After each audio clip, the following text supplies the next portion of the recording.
I am very interested in the subject of human misjudgment, and Lord knows I've created a good bit of it. I don't think I've created my full statistical share, and I think that one of the reasons was I tried to do something about this terrible ignorance I left the Harvard Law School with when I saw this patterned irrationality, which was so extreme, and I had no theory or anything to deal with it, but I could see that it was extreme and I could see that it was patterned.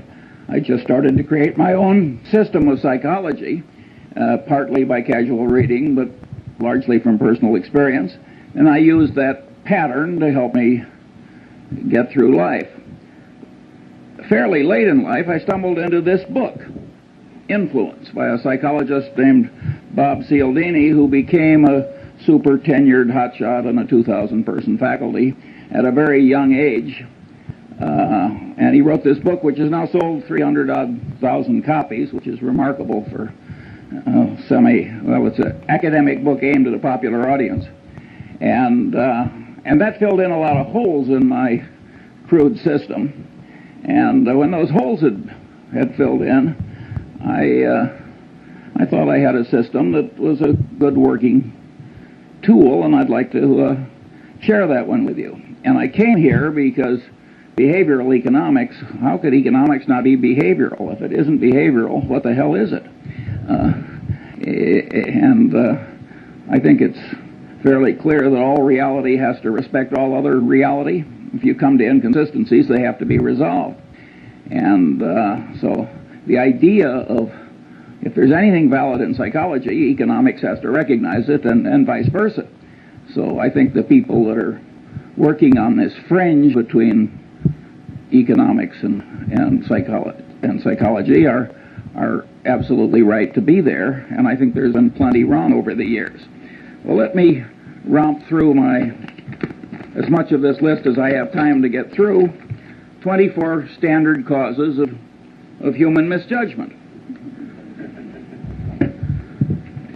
First, under recognition of the power of what psychologists call reinforcement and economists call incentives. Well, you can say everybody knows that. Well, I think I've been in the top 5% of my age cohort all my life in understanding the power of incentives, and all my life I've underestimated it. And never a year passes but when I get some surprise that pushes my limit a little farther. So one of my favorite cases about the power of incentives is the Federal Express case, where heart and soul of the integrity of the system is that all the packages have to be shifted rapidly in one central location each night. And the system has no integrity if the whole shift can't be done fast. And Federal Express had one hell of a time getting the thing to work. And they tried moral suasion, they tried everything in the world, and finally somebody got the happy thought that they were paying the night shift by the hour, and that maybe if they paid them by the shift, the system would work better. And lo and behold, that solution worked. Early in the history of Xerox, Joe Wilson, who was then in the government, had to go back to Xerox because he couldn't understand how their better new machine was selling so poorly in relation to their older and inferior machine. Of course, when he got there, he found out that the commission arrangement with the salesman gave a tremendous incentive to the inferior machine. And here at Harvard, in the shadow of B.F. Skinner, there was a man who really was into reinforcement as a powerful thought. And, you know, Skinner has lost his reputation in a lot of places. But if you were to analyze the entire history of experimental science at Harvard, he'd be in the top handful. His experiments were very ingenious, the results were counterintuitive, and they were important. It is not given to experimental science to do better. What gummed up Skinner's reputation is that he developed a case of what I always call man with a hammer syndrome. To the man with a hammer, every problem tends to look pretty much like a nail. And Skinner had one of the more extreme cases in the history of academia, and this syndrome doesn't exempt bright people. It's just a man with a hammer. And Skinner is extreme example of that. And later, as I go down my list, let's go back and try and figure out why people like Skinner get man with a hammer syndrome. Incidentally, when I was at the Harvard Law School, there was a professor, naturally at Yale, who was derisively discussed at Harvard, and they used to say, "Poor old Blanchard, he thinks declaratory judgments will cure cancer." And that's the way Skinner got. And not only that, he got he was literary. And he scorned opponents who had any different way of thinking or thought anything else was important. This is not a way to make a lasting reputation if the other people turn out to also be doing something important. My second factor is simple psychological denial. This first really hit me between the eyes when a friend of our family had a super athlete, super student son who flew off a carrier in the North Atlantic and never came back. And his mother, who was a very sane woman, just never believed he was dead. And of course, if you turn on the television, you find the mothers of the most obvious criminals that man could ever diagnose, and they all think their sons are innocent. Simple psychological denial. The reality is too painful to bear, so you just distort it until it's bearable. We all do that to some extent, and it's a common psychological misjudgment that causes terrible problems. Third, incentive-caused bias, both in one's own mind and that of one's trusted advisor, where it creates what economists call agency costs. Here, my early experience was a doctor who sent bushel baskets full of normal gallbladders down to the pathology lab in a leading hospital in Lincoln, Nebraska. And with that quality control for which community hospitals are famous, about 5 years after he should have been removed from the staff, he was.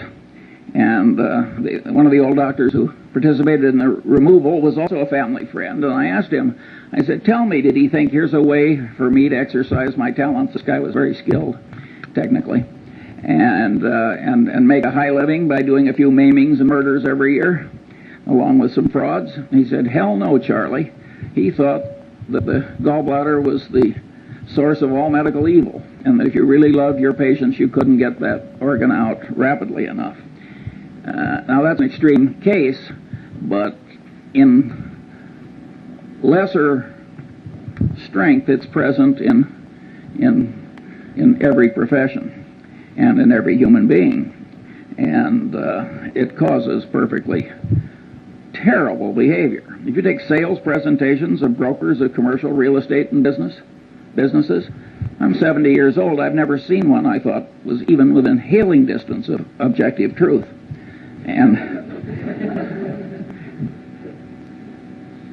if you want to talk about the power of incentives and the power to rationalize terrible behavior, after the Defense Department had had enough experience with cost plus percentage of cost contracts, the reaction of our republic was to make it a crime for the federal government to write one. And not only a crime, but a felony. And by the way, the government's right. But a lot of the way the world is run, including most law firms and a lot of other places, they've still got a cost plus percentage of cost system.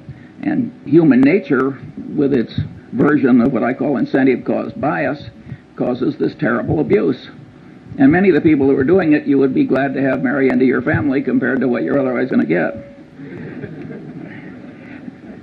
Now, there are huge implications from the fact that human mind is put together this way, and that is that people who create things like cash registers, which make misbehavior hard, are some of the effective saints of our civilization.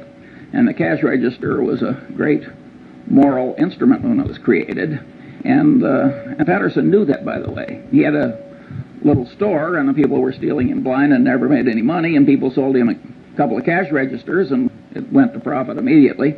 And of course, he closed the store and went into the cash register business, and with results which are so this is a huge important thing. If you read the psychology text, you will find that if they're 1,000 pages long, there's one sentence. Somehow incentive-caused bias has escaped the standard survey course in psychology. Fourth, and this is a superpower in error-causing psychological tendency, Bias from consistency and commitment tendency, including the tendency to avoid or promptly resolve cognitive dissonance. Includes the self-confirmation tendency of all conclusions, particularly expressed conclusions, and with a special persistence for conclusions that are hard-won. But what I'm saying here is that the human mind is a lot like the human egg. And the human egg has a shut-off device. When one sperm gets in, it shuts down so the next one can't get in. The human mind has a big tendency of the same sort. And here again, it doesn't just catch ordinary mortals, it catches the deans of physics. According to Max Planck, the really innovative, important new physics was never really accepted by the old guard. Instead, a new guard came along that was less brain-blocked by its previous conclusions. And if Max Planck's crowd had this consistency and commitment tendency that kept their old conclusions intact in spite of disconfirming evidence, you can imagine what the crowd that you and I are part of behaves like. And of course, if you make a public disclosure of your conclusion, you're pounding it in to your own head. Many of these students that are screaming at us, they aren't convincing us, but they're forming mental chains for themselves, because what they're shouting out, they're pounding in. And I think educational institutions that create a climate where too much of that goes on are, in a fundamental sense, they're irresponsible institutions. It's very important to not put your brain in chains too young by what you shout out. And all these things like painful qualifying and initiation rituals, and all those things pound in your commitments and your ideas. And the Chinese brainwashing system, which was for war prisoners, which was way better than anybody else's, they maneuvered people into making tiny little commitments and declarations, and then they'd slowly build. That worked way better than torture. Sixth, bias from Pavlovian association, misconstruing past correlation as a reliable basis for decision making. I never took a course in psychology or economics either, for that matter, but I did learn about Pavlov in high school biology, and the way they taught it, so the dog salivated when the bell rang. So what? Nobody made the least effort to tie that to the wide world. Well, the truth of the matter is that Pavlovian association is an enormously powerful psychological force in the daily life of all of us. And indeed, in economics, we wouldn't have money without the role of so-called secondary reinforcement, which is a pure psychological phenomenon demonstrated in the laboratory. Practically, I'd say 3/4 of advertising works on pure Pavlov. I mean, think how pure association works. Take Coca-Cola Company, we're the biggest shareholder.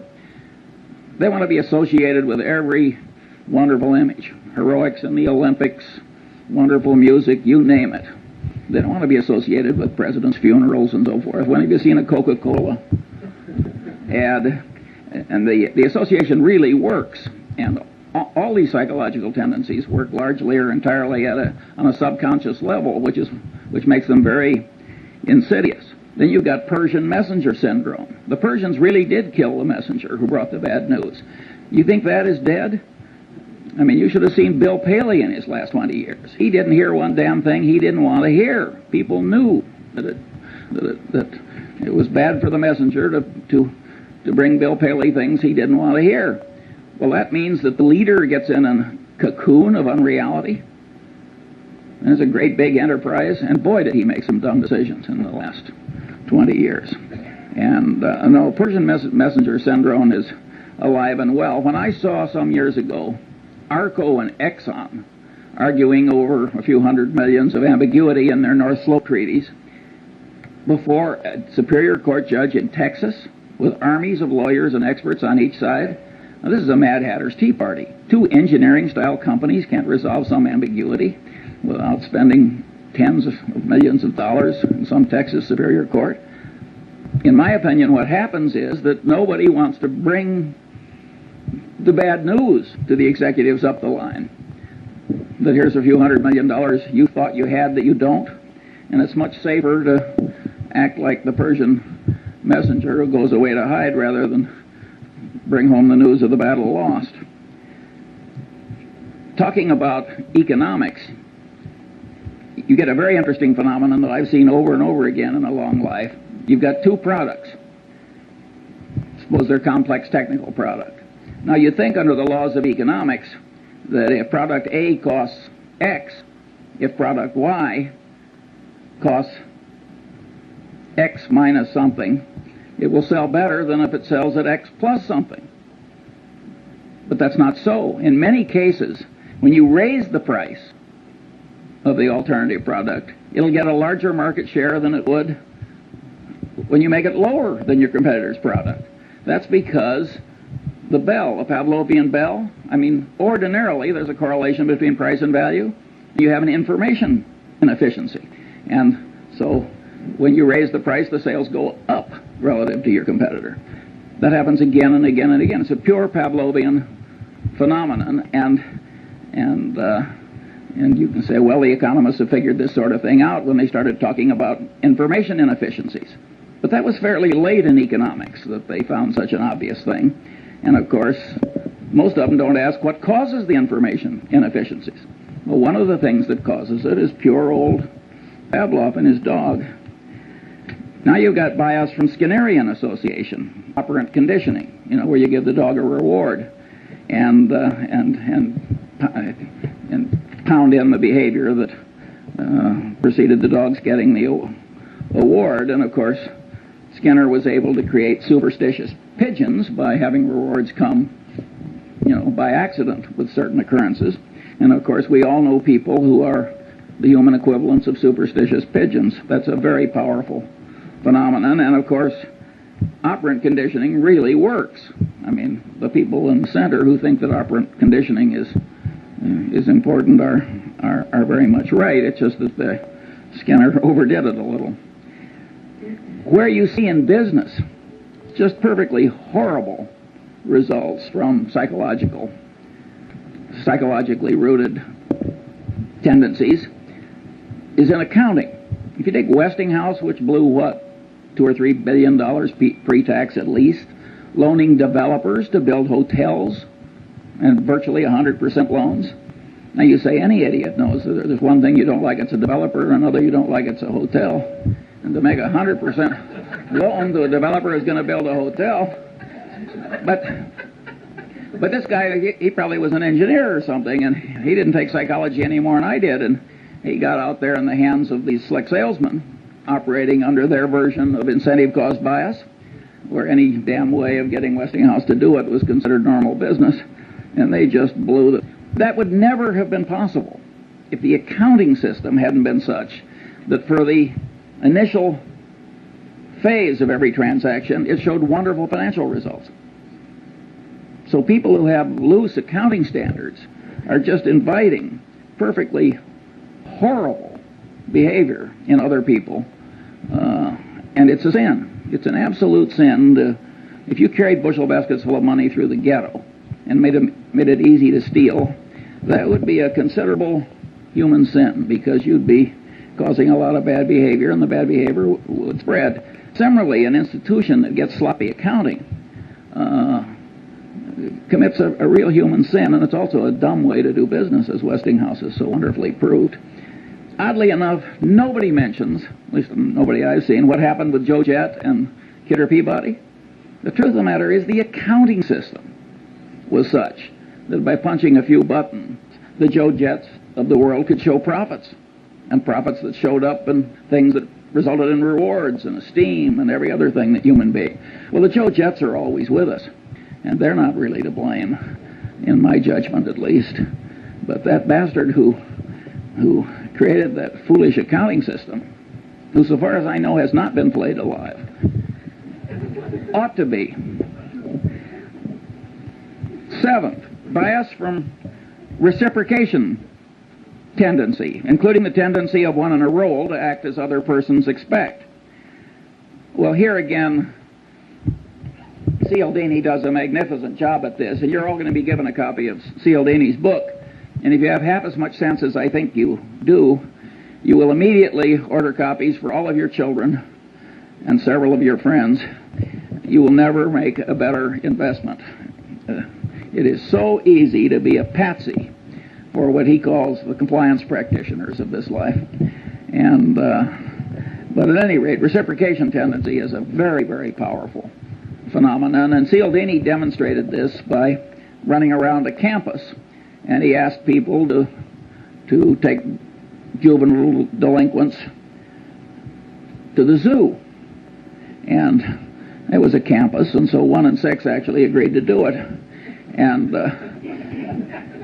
after he'd accumulated the statistical output, he went around on the same campus and he asked other people, he said, gee, would you devote 2 afternoons a week to taking juvenile delinquents somewhere and suffering greatly yourself to help them? And there he got 100% of the people to say no. But after he'd made the first request, he backed off a little. And he said, well, would you at least take them to the zoo 1 afternoon? He raised the compliance rate from 1/3 to 1/2. He got 3 times the success by just going through the little ask for a lot and back off. Now, if the human mind on a subconscious level can be manipulated that way, and you don't know it, well, I always use the phrase, you're like a one-legged man in an ass-kicking contest. You are really giving a lot of quarter to the external world that you can't afford to give. And on this so-called role theory, where you tend to act in the way that other people expect, that's reciprocation, if you think about the way society is organized. And a guy named Zimbardo had people at Stanford divide into 2 pieces. One were the guards and the other were the prisoners. And they started acting out roles as people expected. He had to stop the experiment after about 5 days. He was getting into human misery and breakdown and pathological behavior. I mean, it was awesome. However, Zimbardo was greatly misinterpreted. It's not just reciprocation tendency and role theory that caused that. It's consistency and commitment tendency. Each person, as he acted as a guard or a prisoner, the action itself was pounding in the idea. Wherever you turn, this consistency and commitment tendency is affecting you. In other words, what you think may change what you do, but perhaps even more important, what you do will change what you think. And you can say everybody knows that. I want to tell you I didn't know it well enough early enough. 8. Now this is a Lollapalooza, and Henry Kaufman wisely talked about this. Bias from over-influence by social proof, that is, the conclusions of others, particularly under conditions of natural uncertainty and stress. And here, one of the cases the psychologist used is Kitty Genovese, where all these people, I don't know, 50, 60, 70 of them just sort of sat and did nothing while she was slowly murdered. Now, one of the explanations is everybody looked at everybody else and nobody else was doing anything, and so there's automatic social proof that the right thing to do is nothing. That's not a good enough explanation for Kitty Genovese, in my judgment. That's only part of it. There are microeconomic ideas in gain-loss ratios and so forth that also come into play. I think time and time again in reality, psychological notions and economic notions interplay. And the man who doesn't understand both is a damn fool. Big shot businessmen get into these waves of social proof. Do you remember some years ago when one oil company bought a fertilizer company? And every other major oil company practically ran out and bought a fertilizer company. And there was no more damn reason for all these oil companies to buy fertilizer companies. But they didn't know exactly what to do, and if Exxon was doing it, it was good enough for Mobil or vice versa. And of course, I think they're all gone now. It was a total disaster. Now let's talk about efficient market theory, a wonderful economic doctrine that had a long vogue in spite of the experience of Berkshire Hathaway. In fact, one of the economists who won, he shared a Nobel Prize. And as he looked at Berkshire Hathaway year after year, which people would throw in his face as saying maybe the market isn't quite as efficient as you think, he said, well, it's a 2 sigma event. And then he said we were a 3 sigma event. And then he said we were a 4 sigma event. And he finally got up to 6 sigmas. Better to add a sigma than change a theory just because the evidence comes in differently. And of course, when this share of a Nobel Prize went into money management himself, he sank like a stone. If you think about the doctrines I've talked about, namely, 1, the power of reinforcement. After all, you do something and the market goes up and you get paid and rewarded and applauded and what have you. You're getting a lot of reinforcement if you make a bet in a market and the market goes with you. Also, there's social proof. I mean, the prices in the market are the ultimate form of social proof, reflecting what other people think. And so the combination is very powerful. Why would you expect general market levels to always be totally efficient, say even in 1973-4 at the pit, or in 1972 or whatever it was when the Nifty 50 were in their heyday? If these psychological notions are correct, you would expect some waves of irrationality, which carry general levels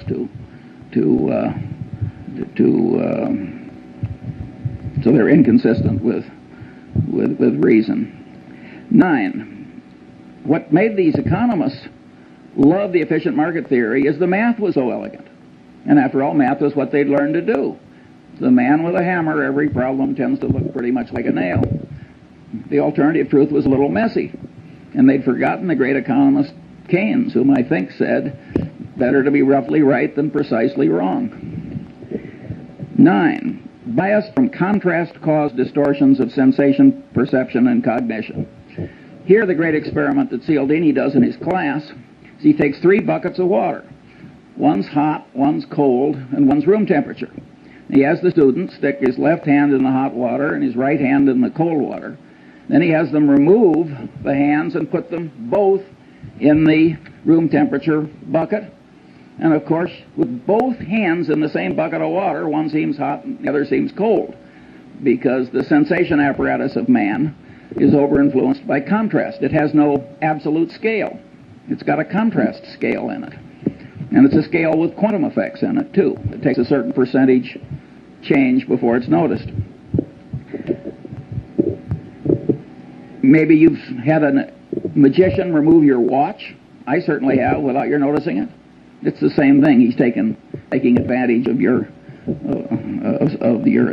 contrast type troubles in your sensory apparatus. But here the great truth is that cognition mimics sensation, and the cognition manipulators mimic the watch removing magician.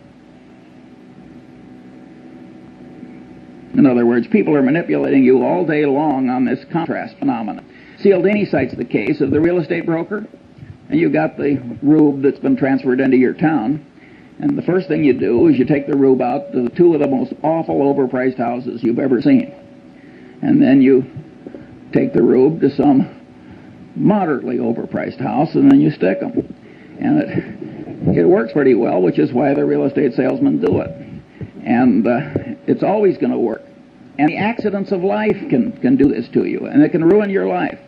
In my generation, when women lived at home until they got married, I saw some perfectly terrible marriages made by highly desirable women because they lived in terrible homes. And I've seen some terrible second marriages which were made because they were slight improvements over an even worse first marriage. And you think you're immune from these things and you laugh, and I want to tell you, you aren't. And my favorite analogy, I can't vouch for the accuracy of. I have this worthless friend I like to play bridge with, and he's a total intellectual amateur that lives on inherited money.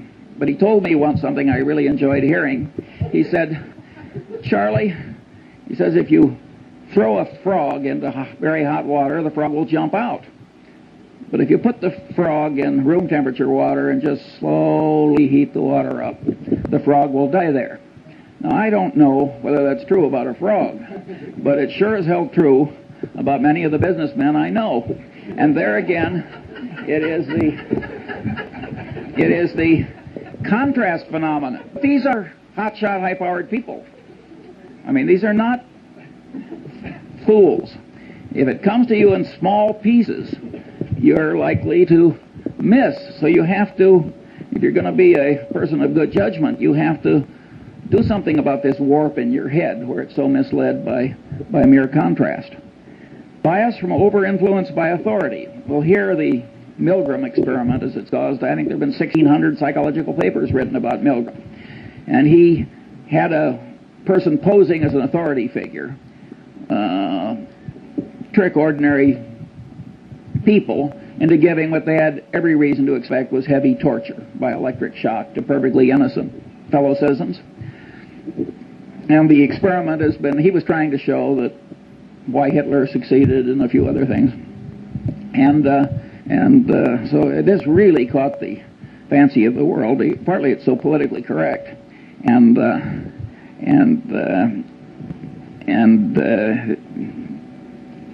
Over-influenced by authority has another you'll like this one. You got a pilot and a co-pilot. The pilot is the authority figure. They don't do this in airplanes, but they've done it in simulators. They have the pilot do something where the co-pilot, who's been trained in simulators a long time, he knows he's not to allow the plane to crash. They have the pilot to do something where an idiot co-pilot would know the plane was going to crash, but the pilot's doing it and the co-pilot is sitting there and the pilot is the authority figure. 25% of the time the plane crashes. I mean, this is a very powerful psychological tendency. It's not quite as powerful as some people think, and I'll get to that later. 11. Bias from deprival superreaction syndrome, including bias caused by present or threatened scarcity, including threatened removal of something almost possessed but never possessed. Here I took the Munger dog. Lovely, harmless dog. The only way to get that dog to bite you was to try and take something out of its mouth after it was already there. And any of you who have tried to do takeaways in labor negotiations will know that the human version of that dog is there in all of us. And I had a predecessor on a little island where I have a house, and his next door neighbor put a little pine tree in that was about 3 feet high, and it turned his 180-degree view of the harbor into 179 3/4. Well, they had a blood feud like the Hatfields and McCoys, and it went on and on and on. And I mean, people are really crazy about minor decrements down. And then, if you act on them, you get into reciprocation tendency, because you don't just reciprocate affection, you reciprocate animosity, and the whole thing can escalate. And so, huge insanities can come from just subconsciously overweighing the importance of what you're losing or almost getting and not getting. And the extreme business case here was New Coke. Now, Coca-Cola has the most valuable trademark in the world. We're the major shareholder. I mean, I think we understand that trademark. Coke has armies of brilliant engineers, lawyers, psychologists, advertising executives, and so forth. And they had a trademark on a flavor, and they'd spent the better part of 100 years getting people to believe that trademark had all these intangible values too. And people associated it with a flavor. And so they were going to tell people not that it was improved, because you can't improve a flavor. If a flavor is a matter of taste, I mean, you may improve a detergent or something, but telling you're going to make a major change in a flavor. I mean, so they got this huge deprival superreaction syndrome. Pepsi was within weeks of coming out with Old Coke in a Pepsi bottle, which would have been the biggest fiasco in modern times. Perfect insanity. And by the way, both Goizueta and Keogh are just wonderful about it. I mean, they just joke. I mean, they don't... Keogh always says I must have been away on vacation. He participated in every single... He's a wonderful guy. And by the way, Goizueta is a wonderful, smart guy, an engineer. Smart people make these terrible boners. How can you not understand deprival superreaction syndrome? But people do not react symmetrically to loss and gain. Now, maybe a great bridge player like Zeckhauser does, but that's a trained response. Ordinary people, subconsciously affected by their inborn tendencies. Bias from envy, jealousy. Well, envy, jealousy made what, 2 out of the 10 commandments? Those of you who have raised siblings, you know about or tried to run a law firm or investment bank or even a faculty. I've heard Warren say a half a dozen times it's not greed that drives the world but envy. Here again, you go through the psychology survey courses. And you go to the index, envy, jealousy, 1,000-page book. It's blank. There's some blind spots in academia, but it's an enormously powerful thing, and it operates to a considerable extent on a subconscious level. And anybody who doesn't understand it is taking on defects he shouldn't have. Bias from chemical dependency. Well, we don't have to talk about that. We've all seen so much of it, but it's interesting how it always causes moral breakdown if there's any need, and it always involves massive denial. So it aggravates what we talked about earlier in the aviator case, the tendency to distort reality so that it's endurable. Bias from misgambling compulsion. Well, here Skinner made the only explanation you'll find in the standard psychology survey course. He, of course, created a variable reinforcement rate for his pigeons, his mice, and he found that would pound in the behavior better than any other reinforcement pattern. And he says, aha, I've explained why gambling is such a powerful, addictive force in a civilization. I think that is, to a very considerable extent, true. But being Skinner, he seemed to think that was the only explanation. But the truth of the matter is that the devisers of these modern machines and techniques know a lot of things that Skinner didn't know. For instance, a lottery. You have a lottery where you get your number by lot, and then somebody draws a number by lot. It gets lousy play. You get a lottery where people get to pick their number, get big play. Again, it's this consistency and commitment thing. People think that if they've committed to it, it has to be good. And the minute they've picked it themselves, it gets an extra validity. After all, they thought it and they acted on it. And then if you take slot machines, you get bar, lemon. That happens again and again and again. You get all these near misses. Well, that's deprival superreaction syndrome. And boy, do the people who create the machines understand human psychology. And if you got, for the high IQ crowd, they've got poker machines where you make choices. So you can play blackjack, so to speak, with the machine. It's wonderful what we've done with our computers to ruin a civilization.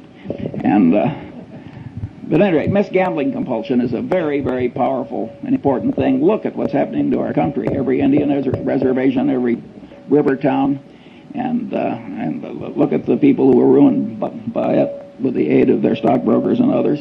And again, if you look in the standard textbook of psychology, you'll find practically nothing on it except maybe one sentence talking about Skinner's rats. That is not an adequate coverage of the subject. Bias from liking distortion, including the tendency to especially like oneself, one's own kind, and one's own idea structures, and the tendency to be especially susceptible to being misled by someone liked.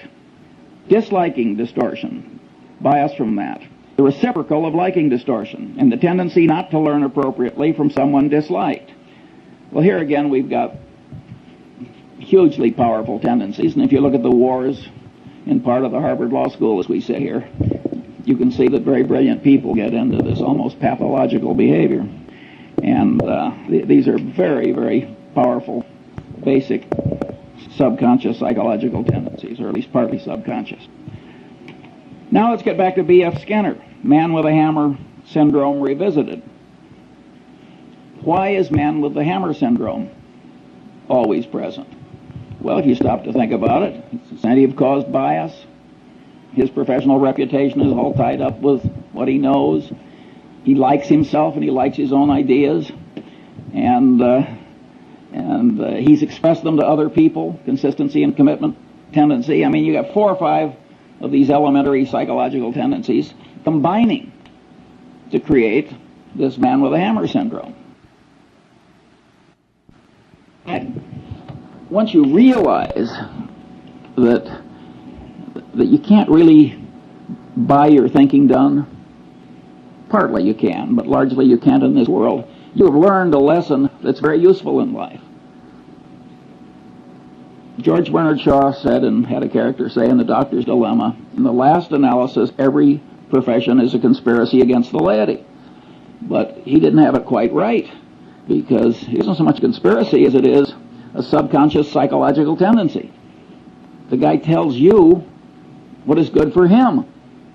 He doesn't recognize that he's doing anything wrong any more than that doctor did when he was pulling out all those normal gallbladders. And he believes that his own idea structures will cure cancer. And he believes that the demons that he's the guardian against are the biggest demons and the most important ones. And in fact, they may be very small demons compared to the demons that you face. So you're getting your advice in this world from your paid advisor with this huge load of ghastly bias. And woe to you. There are only two ways to handle it. You can hire your advisor and then just apply a windage factor, like I used to do when I was a rifle shooter. I just adjust for so many miles an hour of wind. Or you can learn the basic elements of your advisor's trade. You don't have to learn very much, by the way, because you learn just a little, and then you can make him explain why he's right.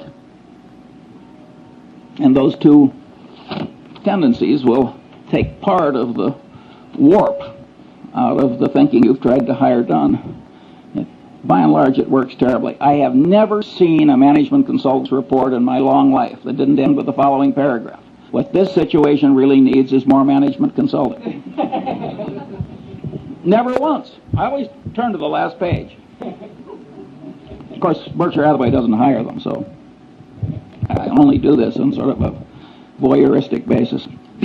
Sometimes I'm in a non-profit where some idiot hires one.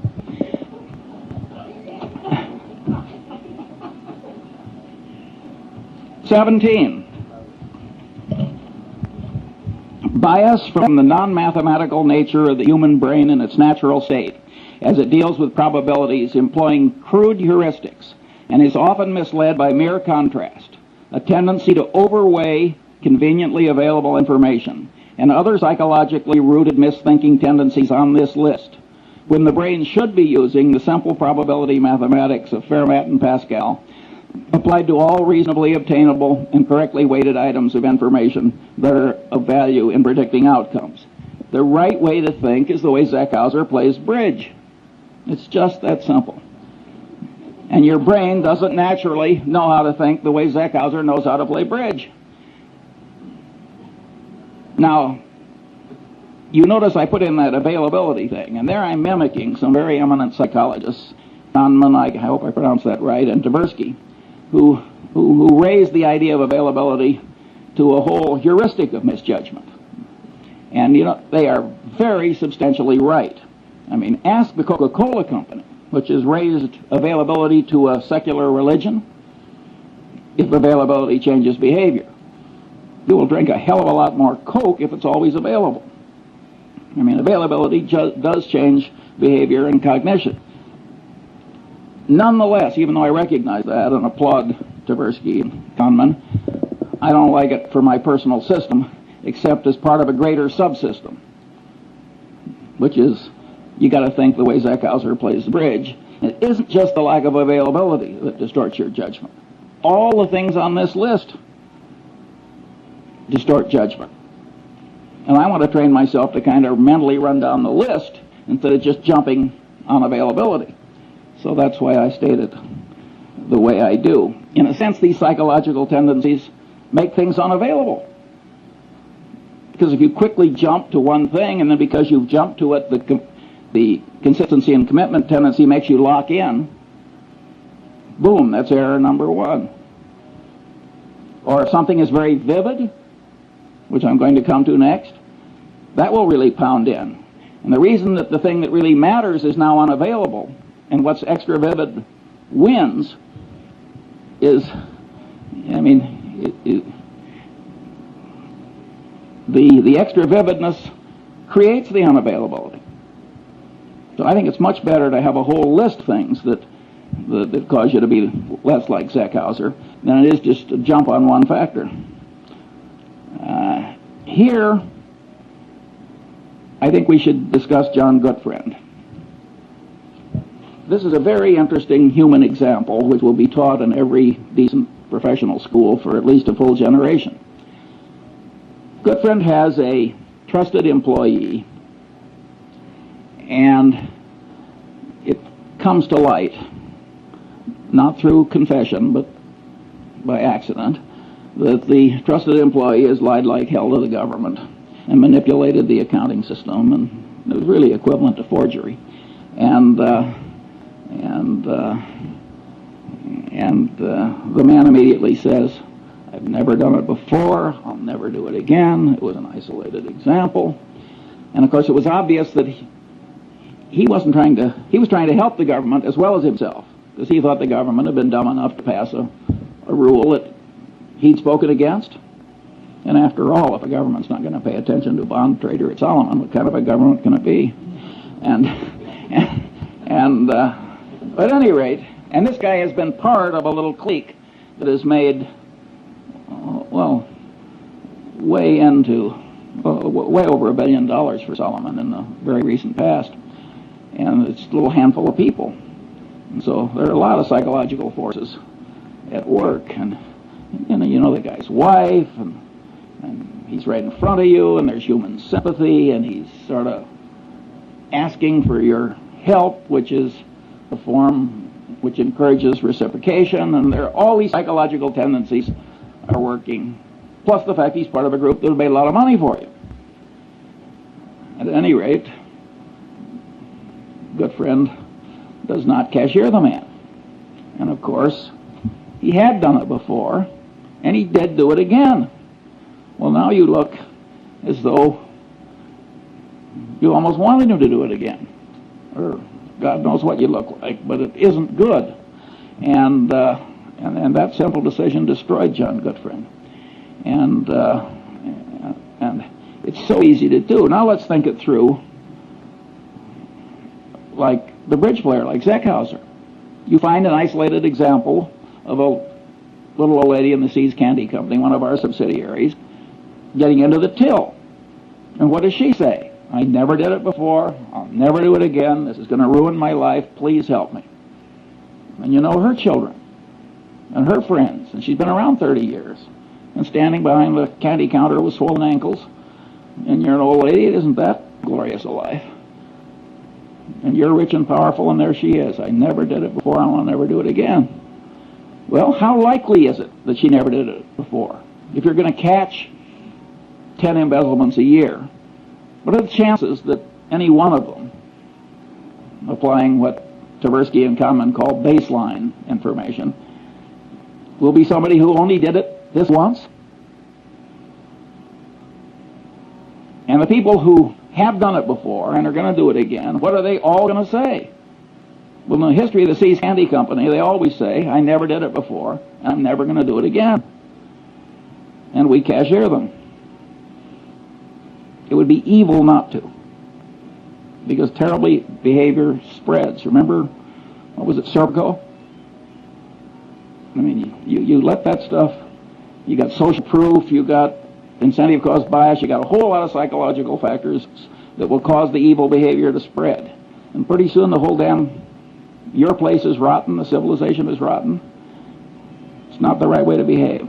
And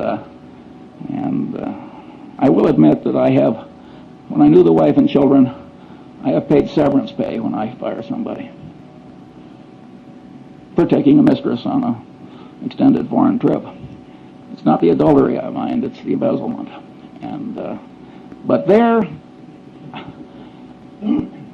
I wouldn't do it where Goodfriend did it, where they've been cheating somebody else on my behalf. There, I think you have to cashier. But if they're just stealing from you and you get rid of them, I don't think you need the last ounce of vengeance. In fact, I don't think you need any vengeance. I don't think vengeance is much good. Now we come biased from over-influenced by extra vivid evidence. Here's one that I'm at least $30 million poorer as I sit here giving this little talk, because I once bought 300 shares of a stock, and the guy called me back and said, "I've got 1,500 more." I said, "Will you hold it for 15 minutes while I think about it?" And the CEO of this company, I have seen a lot of vivid peculiarities in a long life, but this guy set a world record. I'm talking about the CEO, and I just misweighed it. The truth of the matter is his situation was foolproof. He was soon going to be dead. I turned down the extra 1,500 shares, and it's now cost me $30 million, and that's life in the big city. And it wasn't something where stock was generally available. And so it's very easy to misweigh the vivid evidence. And Goodfriend did that when he looked into the man's eyes and forgave the colleague. And 22, stress-induced mental changes, small and large, temporary and permanent.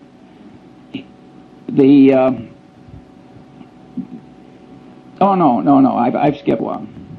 Mental confusion caused by information not arrayed in the mind in theory structures, creating sound generalizations developed in response to the question why. Also misinfluence from information that apparently but not really answers the question why. Also failure to obtain deserved influence caused by not properly explaining why. Well, we all know people who flunk, and they try and memorize, and they try and spout back, and it doesn't work. The brain doesn't work that way. You've got to array facts on theory structures answering the question why. If you don't do that, you cannot handle the world.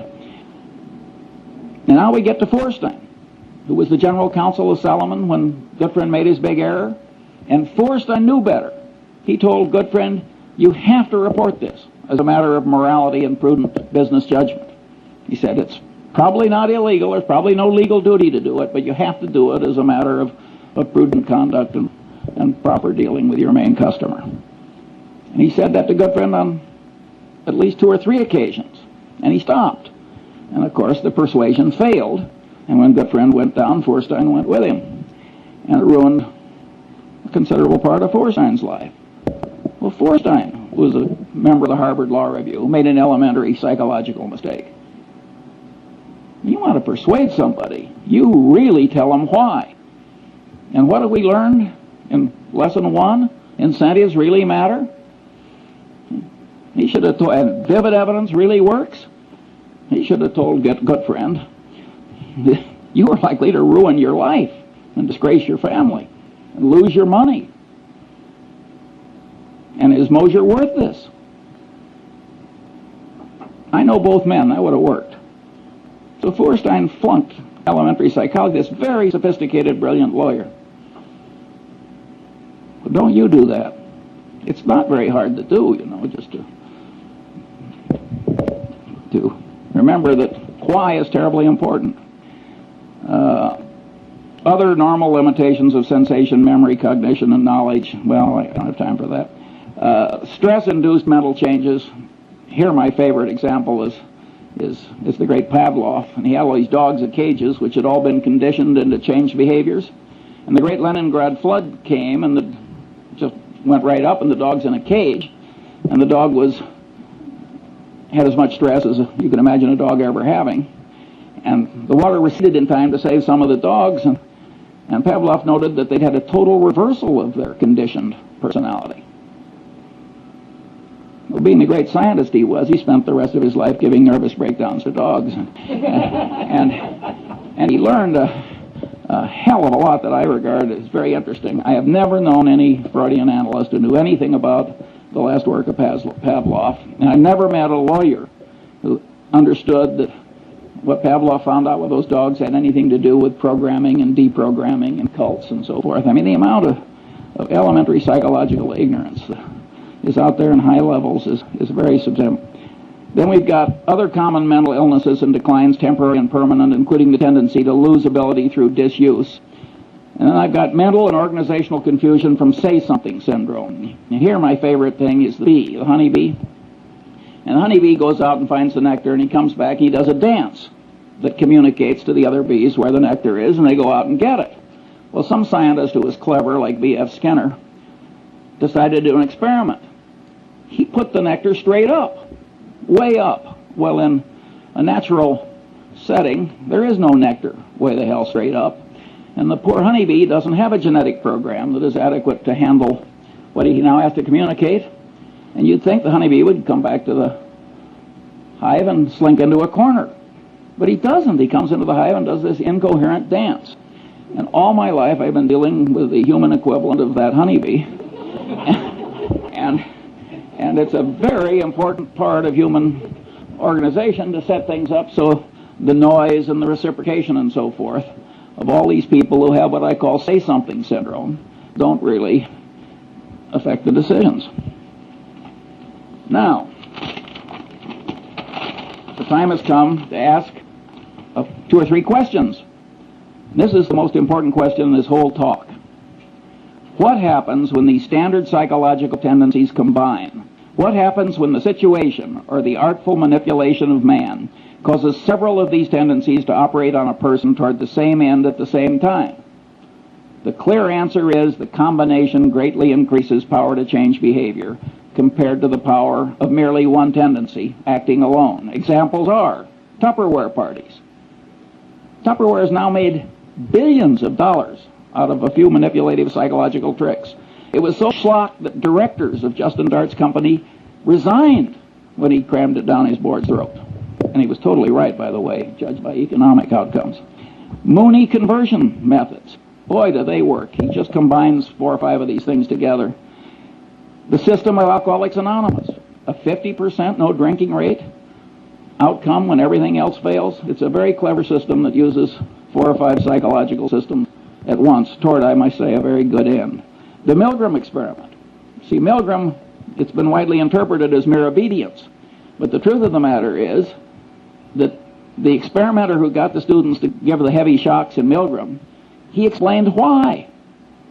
It was a false explanation. We need this to look for scientific truth and so on. That greatly changed the behavior of the people. And number 2, he worked them up. Tiny shock, little larger. So commitment and consistency tendency and the contrast principle were both working in favor of this behavior. So again, it's 4 different psychological tendencies. That's when you get these Lollapalooza effects, you will almost always find 4 or 5 of these things working together. When I was young, there was a whodunit hero who always said, cherchez la femme. And what you should search for in life is the combination, because the combination is likely to do you in. Or if you're the inventor of Tupperware parties, it's likely to make you enormously rich if you can stand shaving when you do it. Then one of my favorite cases is the McDonnell-Douglas airliner evacuation disaster. The government requires that airliners pass a bunch of tests. One of them is evacuation. Get everybody out, I think it's 90 seconds or something like that. It's some short period of time. The government has rules, make it very realistic, so on and so on. You can't select nothing but 20-year-old athletes to evacuate your airliner. So McDonnell-Douglas schedules one of these things in a hangar, and they make the hangar dark, and the concrete floor is 25 feet down, and they got these little rubber chutes, and they got all these old people, and they ring the bell, and they all rush out, and in the morning, when the first test is done, they create, 20 terrible injuries that will go off to hospitals. And of course, they scheduled another one for the afternoon. By the way, they didn't meet the time schedule either, in addition to causing all the injuries. Well, so what do? They do it again in the afternoon. Now they create 20 more injuries and 1 case of a severed spinal column with permanent unfixable paralysis.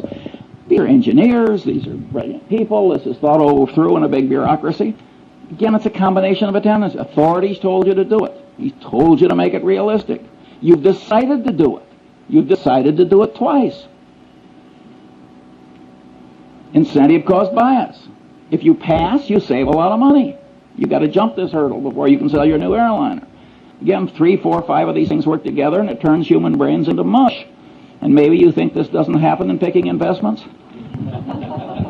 If so, you're living in a different world than I am. Finally, the open outcry auction. The open outcry auction is just made to turn the brain into mush. You get social proof, the other guy is bidding, you get reciprocation tendency, you get deprival superreaction syndrome, the thing is going away. I mean, it's just absolutely designed to manipulate people into idiotic behavior. Finally, the institution of the board of directors of a major human American company. Well, the top guy is sitting there, he's an authority figure. He's doing asinine things. You look around the board, nobody else is objecting. Social proof, it's okay. Reciprocation tendency, he's raising the director's fees every year. He's flying you around in the corporate airplane to look at interesting plants or whatever the hell they do, and you go, and you really get extreme dysfunction as a corrective decision-making body in the typical American board of directors. They only act, again, the power of incentives, they only act when it gets so bad that it starts reflecting, making them look foolish or threatening legal liability to them. That's Munger's rule. I mean, there are occasional things that don't follow Munger's rule, but by and large, the board of directors is a very ineffective corrector if the top guy is a little nuts, which of course frequently happens.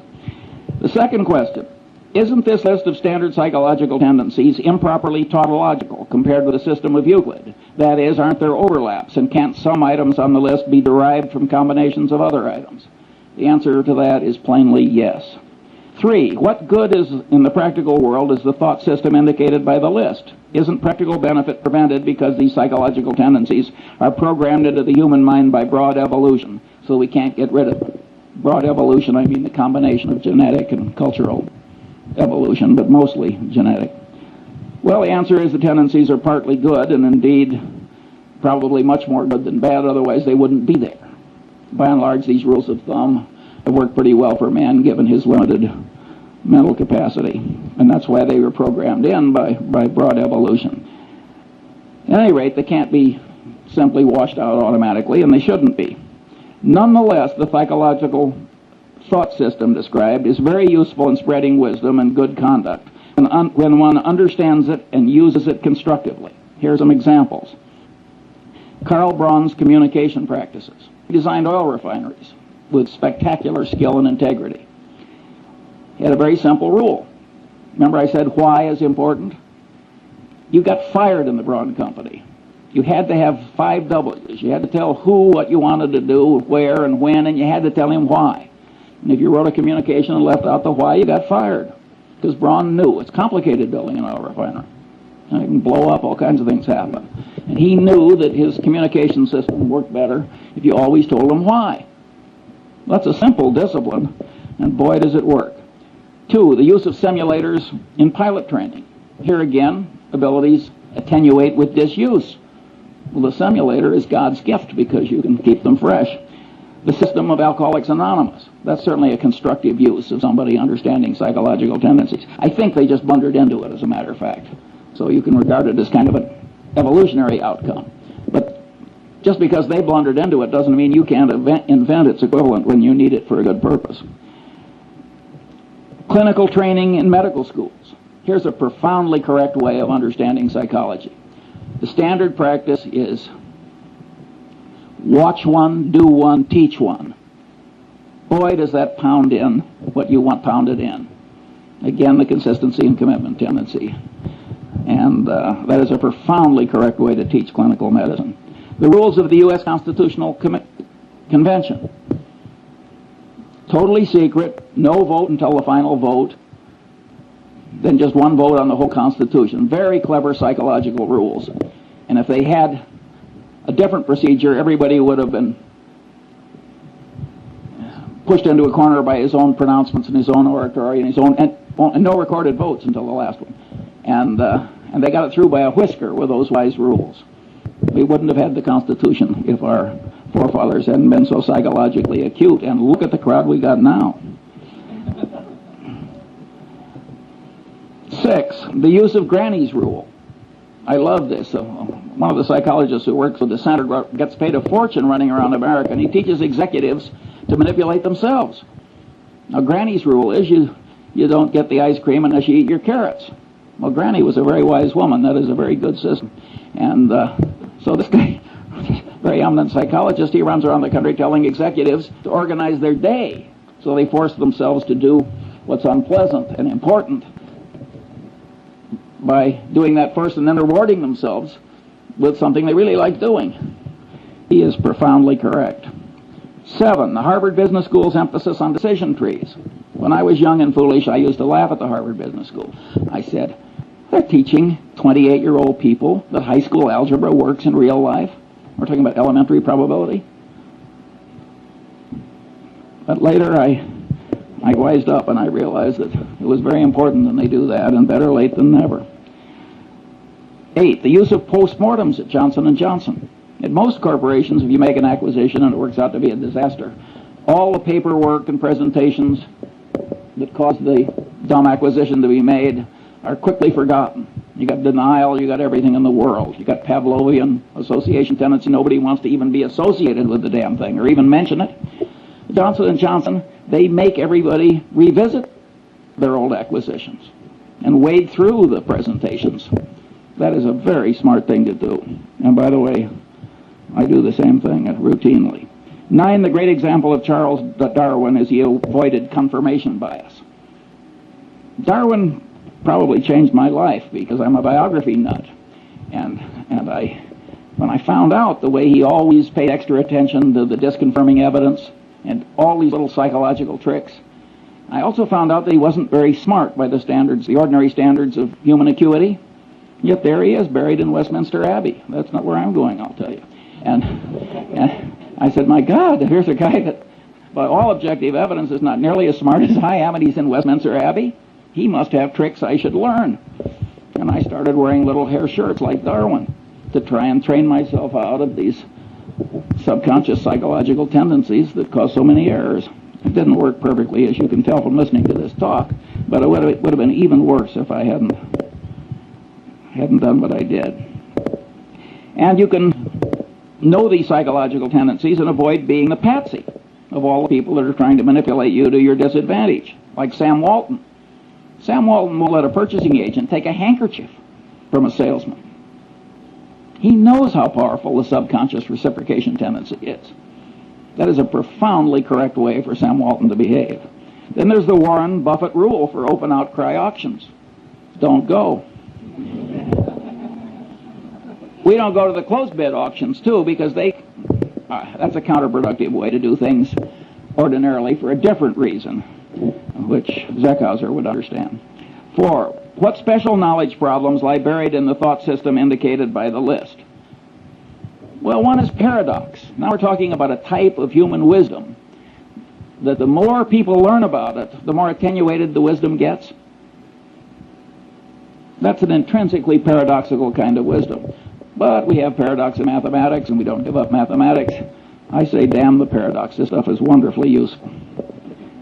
And by the way, the granny's rule, when you apply it to yourself, is sort of a paradox in a paradox.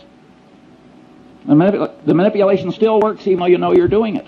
And I've seen that done by one person to another. I drew this beautiful woman as my dinner partner a few years ago, and I'd never seen her before, although she's married to a prominent Angelino, and she sat down next to me and she turned her beautiful face up and she said, Charlie, she said, what one word accounts for your remarkable success in life? Now, I knew I was being manipulated and that she'd done this before, and I just loved it. I never see this woman without a little lift in my spirits. And by the way, I told her I was rational.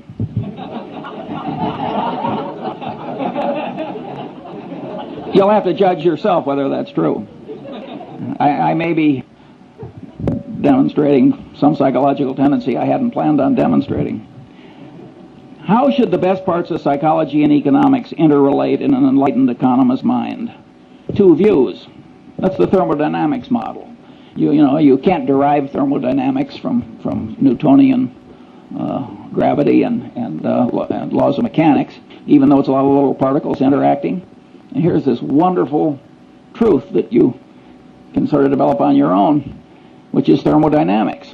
And some economists, and I think Milton Friedman is in this group, but I may be wrong on that, sort of like the thermodynamics model. I think Milton Friedman, who has a Nobel Prize, is probably a little wrong on that. I think the thermodynamics analogy is overstrained. I think knowledge from these different soft sciences have to be reconciled to eliminate conflict. After all, there's nothing in thermodynamics that's inconsistent with Newtonian mechanics and gravity. And I think that some of these economic theories are not totally consistent with other knowledge, and they have to be bent, and I think that these behavioral economics or economists are probably the ones that are bending them in a correct direction. Now, my prediction is when the economists take a little psychology into account, that the reconciliation will be quite endurable. And here my model is the precession of the equinoxes. The world would be simpler for a long-term climatologist if the angle of the axis of the Earth's rotation compared to the plane of the ecliptic were absolutely fixed. But it isn't fixed. Over every 40,000 years or so, there's this little wobble, and that has pronounced long-term effects. Well, in many cases, what psychology is going to add is just a little wobble, and it will be endurable. Here I quote another hero of mine, who of course is Einstein, where he said, "The Lord is subtle but not malicious." And I don't think it's going to be that hard to bend economics a little to accommodate what's right in psychology.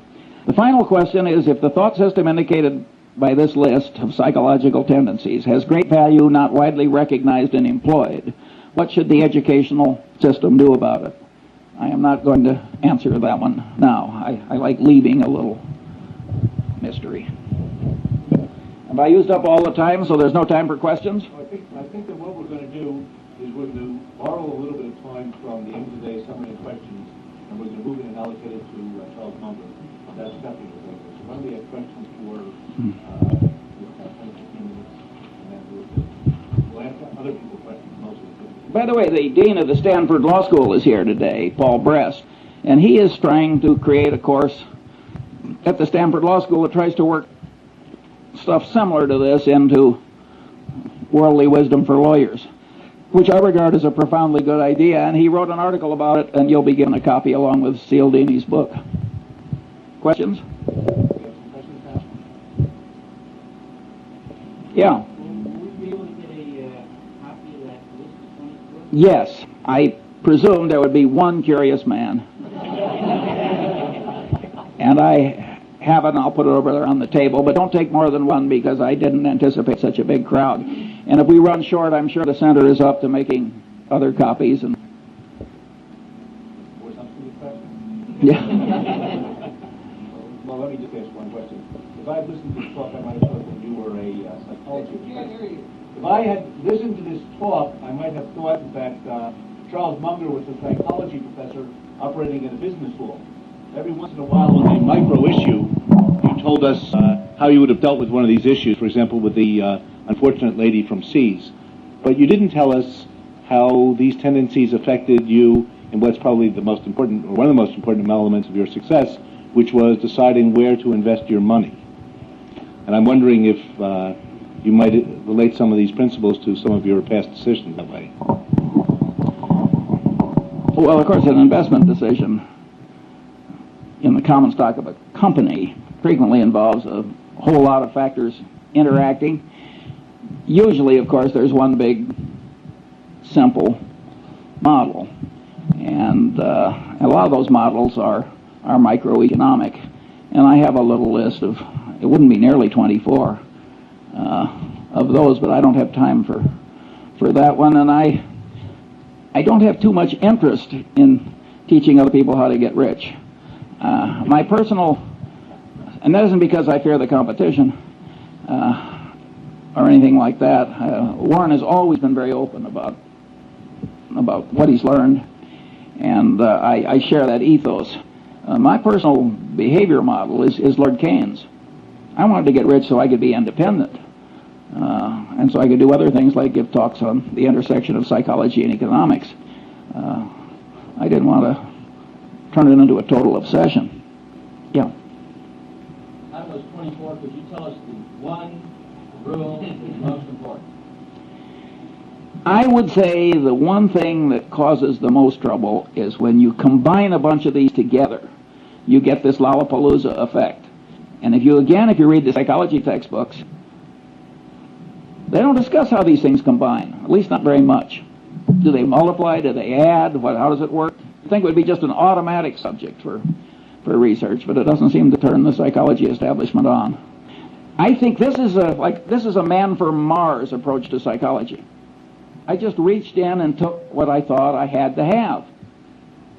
That is a different set of incentives from rising in an economic establishment where the reward system, again, the reinforcement, comes from being a truffle hound. That's what Jacob Viner, the great economist, called it, the truffle hound. An animal so bred and trained for one narrow purpose that he wasn't much good at anything else. And that is the reward system in a lot of academic departments. It is not necessarily for the good. It may be fine if you want new drugs or something.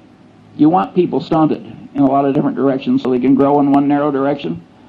But I don't think it's good teaching psychology to the masses. In fact, I think it's terrible.